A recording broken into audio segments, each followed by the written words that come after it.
नमस्कार दोस्तों, मेरा नाम है पंकज और आप देख रहे हैं स्टडी शो। आज मैं आपको इंडियन एयरफोर्स यानी कि भारतीय वायुसेना के अंदर आई हुई फायरमैन की पोस्ट और उसके साथ साथ अदर और भी काफ़ी सारी पोस्ट हैं, उनके बारे में अपने आज डिस्कस करेंगे। तो जल्दी से इस वीडियो को शुरू करते हैं और इस वीडियो के अंदर मैं आपको बताऊंगा कि फायरमैन की कितनी टोटल पोस्ट आई है और साथ ही साथ उस पोस्ट के लिए फॉर्म किस तरह से अपने अप्लाई कर सकते हैं, क्या क्वालिफिकेशन रहेगी और किस तरह से इसका फिजिकल और प्रैक्टिकल टेस्ट होगा। तो जल्दी से सभी पॉइंट्स को एक एक करके बताता हूँ। तो जल्दी से इसको अपने शुरू करते हैं। और अगर आप इस चैनल पर नए हैं तो हमारे चैनल को सब्सक्राइब कर लीजिए और लाइक बटन दबा दीजिए और बेल आइकन भी दबा दीजिए ताकि लेटेस्ट नोटिफिकेशन आपको सबसे पहले मिल सके। तो अपने शुरुआत करते हैं। सबसे पहले जैसे कि आपके सामने ये एडवर्टाइजमेंट दिखाई दे रही होगी कि government of India, ministry of defence, central ammunition depot, Kulgam. तो कुलगांव जो है वो है महाराष्ट्र के अंदर और वहाँ पर यह वैकेंसी निकाली गई है। तो अपने जल्दी से इसको शुरू करते हैं। ये वैकेंसी है ग्रुप सी के अंदर और इंडियन नेशनल सिटीजन ही इसको भर सकते हैं। और देखते हैं इसके अंदर कितनी नंबर ऑफ पोस्ट हैं और टोटल पोस्टें कितनी है, कैटेगरीज में डिवाइडेड कितना है कि कौन सी कैटेगरी के लिए कितनी पोस्टें हैं। और पे स्केल जो यहाँ पे मेंशन है कि 7वां वेतन आयोग जो 7th पे कमीशन स्केल है वो सभी को दिया जाएगा, वो है सभी के लिए बेसिक और ये है एजुकेशन क्वालिफिकेशन। तो अपने एक एक को शुरू करते हैं। तो अपना वैसे तो मेन मोटिव है फायरमैन के लिए, लेकिन अदर पोस्टें भी है तो उनके बारे में अपने एक इन शॉर्ट में आपको मैं बता देता हूँ कि यहाँ पर है जूनियर ऑफिस असिस्टेंट एलडीसी की पोस्ट जो कि है टोटल नंबर ऑफ 8 पोस्ट, जिसके अंदर अनरजिस्टर्ड के लिए है 4 पोस्ट, एससी कास्ट के लिए है 1 पोस्ट और ओबीसी के लिए है 3 पोस्ट। और इसके अलावा अगर अपने डिस्कस करें पे स्केल की तो पे स्केल है 19,900 लेवल 2 का, ये स्टार्टिंग पे स्केल है। और फिर बात करते हैं हमने एजुकेशन क्वालिफिकेशन की तो वो है 12th पास और इसी के इक्विवेलेंट गवर्नमेंट यूनिवर्सिटी या फिर बोर्ड से कोई भी मान्यता प्राप्त कोर्स किया हो। तो ये तो रही है एलटीसी पोस्ट की बात। अब अपनी बात करते हैं फायरमैन की। फायरमैन में सबसे पहले यहाँ पे मेंशन है कि मेल कैंडिडेट ओनली अप्लाई। तो यहाँ पर जो मेन कैंडिडेट हैं वही अप्लाई कर सकते हैं, उसके अलावा दूसरा कोई भी इसके अप्लाई नहीं कर सकता है। तो इसके अंदर अपन में बात करते हैं टोटल नंबर ऑफ पोस्ट की। तो टोटल नंबर ऑफ पोस्ट है 3, जिसके अंदर सभी की सभी पोस्ट अनरजिस्टर्ड है तो इसे कोई भी फिल कर सकता है, कोई भी कास्ट यहाँ पे मेंशन नहीं है। और ये है स्पेशली हैंडीकैप्ड के लिए, यहाँ पर मेंशन है एचएच का मीनिंग होता है, ये यहाँ पर है मेंशन, ये होता है hearing handicapped, physical handicapped pH. तो यहाँ पर नंबर ऑफ पोस्ट हैं 3 जो अनरजिस्टर्ड है और पे स्केल जो है वो वापस सेम है 19,900 लेवल 2 का। और इसके अंदर जो क्वालिफिकेशन है वो है 10th पास या इसी के इक्विवेलेंट कोर्स किया हो फायरमैन का, और या फिर गवर्नमेंट या बोर्ड से कोई कोर्स किया हो। तो उसके बाद में अपने डिस्कस करते हैं ट्रेडमैन की। तो ट्रेडमैन के अंदर टोटल नंबर ऑफ पोस्ट 8 हैं। उसी तरह व्हीकल मैकेनिकल में भी नंबर ऑफ पोस्ट 1 है और टेलर जो है उसके लिए भी नंबर ऑफ पोस्ट 1 है। पे स्केल सभी के लिए सेम है, सिर्फ ट्रेडमैन के लिए पे स्केल 18,000 है, बाकी सभी का सेम पे स्केल है। और लेवल 1 भी ट्रेडमैन के लिए ही है, बाकी सभी का पे स्केल लेवल 2 के ऊपर है। और उसके बाद में एक जो ख़ास बात आपको ध्यान में रखने वाली है वो ये है कि ये जो एप्लीकेशन है यह ऑफलाइन भरी जाएगी और इसे आप कुरियर करोगे। और कुरियर कितने दिन में करोगे आप, जिस टाइम यह नोटिस निकाला गया है उससे 21 दिन के अंदर अंदर। तो ये जो नोटिस है ये आया है 2 जुलाई 2021 को, तो उसके 21 दिन तक आप फॉर्म फिल करके और आगे भेज सकते हैं। फॉर्म जो है वो मैं आपको प्रोवाइड करवा दूंगा, इसी में डिस्क्रिप्शन के अंदर आपको एक लिंक प्रोवाइड करूँगा जहाँ पर आपको फॉर्म मिल जाएगा और 21 दिन के अंदर अंदर आप इसको भर सकते हैं। और उसी के अंदर एक और बात है कि जो ये अदर स्टेट्स हैं, जो ये यहाँ तक के जो स्टेट्स हैं जिसमें असम, मेघालय, अरुणाचल प्रदेश, मिजोरम, मणिपुर, नागालैंड, तो इन सभी के अंदर 28 दिन की छूट दी गई है। बाकी सभी में 21 दिन का है। इन सभी के अंदर कोई रहता है, अगर यहाँ से किसी ने फॉर्म फिल करना है तो वो 28 दिन के अंदर अंदर फॉर्म भेज सकते हैं। तो दो डेट है, 21 और 28। तो बढ़ते हैं आगे अपने। ये इनका एक लिंक है indianarmy.nic.in, इस पर आप जाके फॉर्म देख सकते हैं। बाकायदा मैं इसका लिंक भी आपको प्रोवाइड करवा दूंगा। तो चलते हैं अपने आगे इसके अंदर।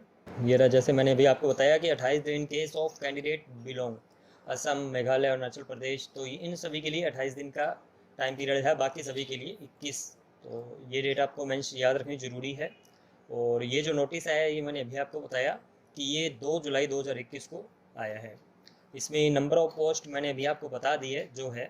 और इसके अंदर पे स्केल कहाँ तक जाएगा, तो ये आपको यहाँ पे मेंशन है कि पे स्केल कितना आगे तक जाने वाला है। तो काफ़ी अच्छी पोस्ट है और क्विकली आपको मिल सकती है अगर आपके पास फायरमैन का कोर्स किया हुआ है, जूनियर ऑफिसर का कोर्स किया हुआ है या ट्रेडमैन का किया हुआ है, उनके लिए बेहतरीन वैकेंसी है। एज लिमिट की अगर अपने बात करें तो एज लिमिट के अंदर है अनरजिस्टर्ड जो यूजर्स हैं जिनके लिए, उनकी एज है 18 से 25 ईयर। 18 से 25 के बीच बीच में होने चाहिए। इससे अबव हैं तो उनको फॉर्म नहीं भर सकते हैं।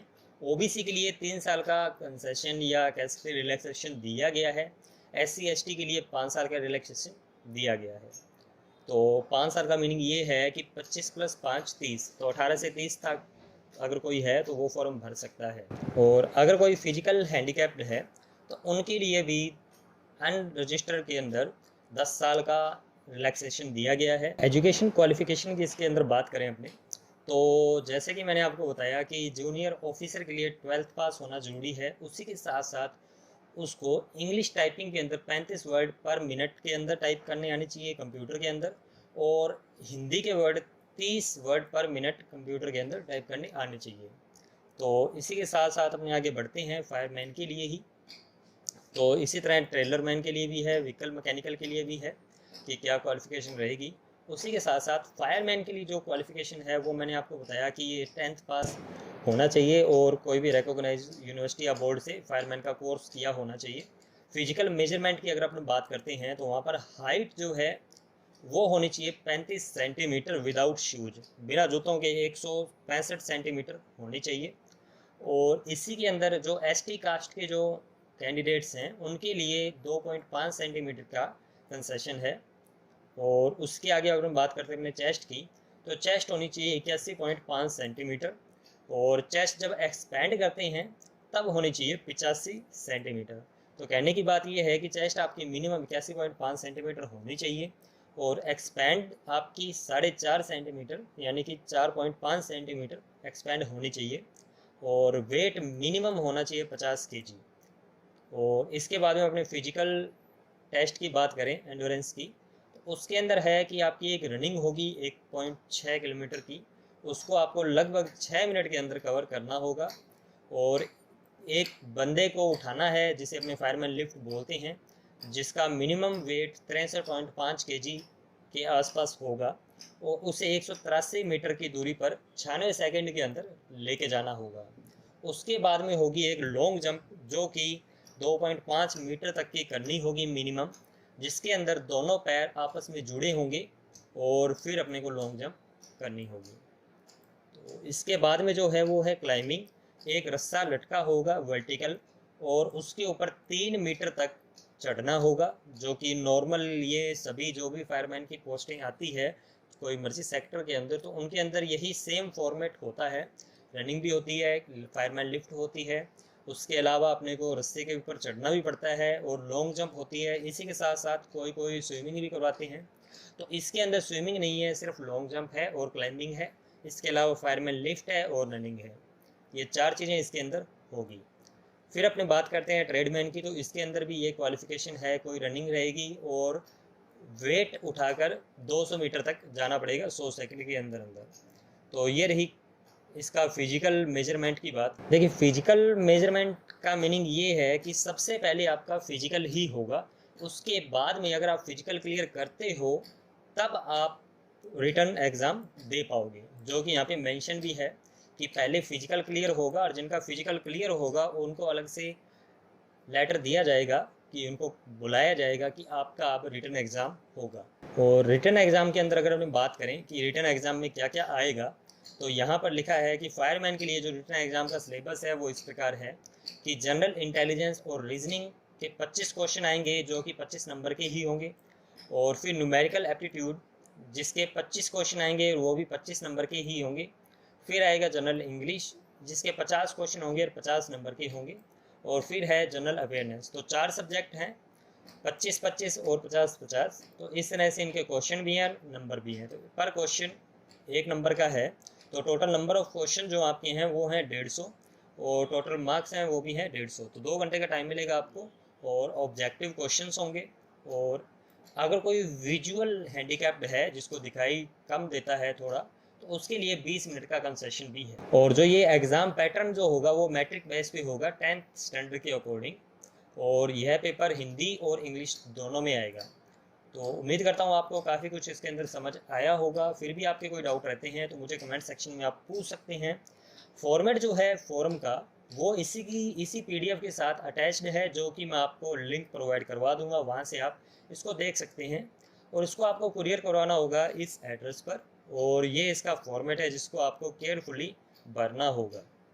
तो मिलते हैं अपने इसी तरह की नई वीडियो के अंदर, और तब तक के लिए अगर आप इस चैनल पर नए हैं तो चैनल को सब्सक्राइब कर लीजिए। मिलते हैं नेक्स्ट वीडियो में। जय हिंद, वंदे मातरम।